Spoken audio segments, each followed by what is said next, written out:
ଦେଖନ୍ତୁ ଆଜ୍ଞା, ଦୀର୍ଘ ବର୍ଷ ଧରି ବିଜେଡ଼ି ସରକାର ରାଜଗାଦିରେ ଓଡ଼ିଶାକୁ ଚଳାଉଥିବା ବେଳେ କାହିଁକି ରତ୍ନଭଣ୍ଡାର ଖୋଲି ପାରିନଥିଲେ? ନା ନବୀନ ବାବୁ କାହାକୁ ଡରୁଥିଲେ, କାହା ଇଙ୍ଗିତରେ କାମ କରୁଥିଲେ? ନା ସରକାର ବ୍ରାହ୍ମଣ ସମାଜକୁ ଡରାଇବା ପାଇଁ ରତ୍ନଭଣ୍ଡାର ଖୋଲିଲେ ସାପ ବାହାରିବ, ସମୁଦ୍ରକୁ ରାସ୍ତା ଅଛି ଏସବୁ କହି ଡରଉଥିଲେ?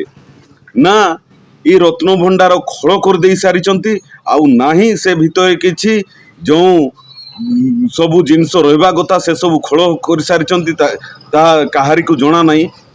ଇଏ ବିଜେଡ଼ି ସରକାର ଖାଲି ଲୋକଙ୍କୁ ଭୁଆଁ ବୁଲେଇବା କଥା।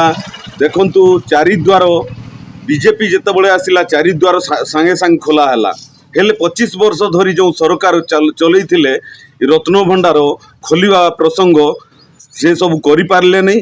ସେ ସବୁ ମୋତେ ଲାଗୁଛି ଇଏ ରତ୍ନଭଣ୍ଡାରରେ ଆଉ କିଛି ନାହିଁ, ସବୁ ଖୋଳ କରିକିରି ଯେଉଁ ଆମର ପାଣ୍ଡିଆନ ଥିଲେ ସିଏ ଖୋଳ କରିଦେଇ ସାରିଛନ୍ତି। ଯାହା ଦେଖୁଥିବେ ଆପଣ ନ୍ୟୁଜ୍ ମାଧ୍ୟମରେ ଶୁଣୁଥିବେ, ସିଏ 7 ନମ୍ବର ଧନୀ ହେଇସାରିଛନ୍ତି ତାଙ୍କ ରାଜ୍ୟରେ ପାଣ୍ଡିଆନ। ଆଉ ଏ ସବୁ ସମ୍ପତ୍ତିକୁ ନେଇ ସେ 7 ନମ୍ବର ହେଇଛନ୍ତି ବୋଲି ଭାବୁଥିବେ। ଏ ସବୁ ତଦନ୍ତ ହେବା କଥା, ସିବିଆଇ ତଦନ୍ତ ହେବା କଥା, ପାଣ୍ଡିଆନ ଉପରେ ଚାର୍ଜ ହେବା କଥା।